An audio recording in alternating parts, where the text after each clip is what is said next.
Praise the Lord. क्या आपको भी अपने जीवन में धन की कमी महसूस होती है? क्या आपको भी अपने जीवन में चिंताओं का बोझ महसूस होता है? पर परमेश्वर का कलाम ये आपको कहता है कि आप अपने जीवन को किसी भी चिंता में ना रखें और सारी चिंता उस परमेश्वर को दे दें, क्योंकि परमेश्वर की इस पुस्तक सबोपदेशक में सबसे पहले अध्याय में अगर आप 1 की 2 से पढ़ते हैं तो मैं आपको पढ़कर बताती हूँ कि खुदा आपको क्या हुक्म देता है।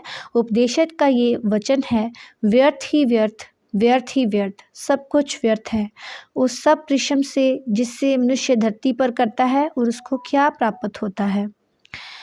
एक पीढ़ी जाती है और दूसरी पीढ़ी आती है, परंतु पृथ्वी सर्वदा बनी रहती है। सूर्य उदय होकर अस्त भी होता है और अपने उदय की दिशा को वेग से चला जाता है।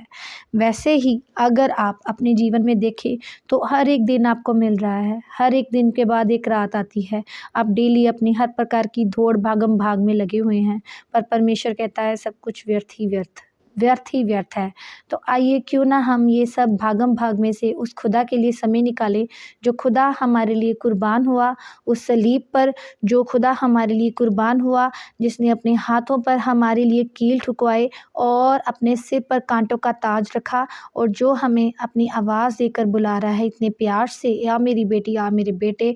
आइए हम उसकी आवाज़ को सुने और उस खुदा के कलाम को अपने जीवन में रखें और हर प्रकार की इस व्यर्थ कामों को छोड़कर कुछ समय उस परमेश्वर के लिए निकालें, कुछ समय उस जीवित खुदा के लिए निकालें जो हमारे लिए इस समय भी, हर समय भी हमारे साथ उपस्थिति में होता है और अवेलेबल होता है। चाहे हम दुख में हों, चाहे हम सुख में हों, जब भी हम उसे पुकारते हैं वो हमें उत्तर देता है।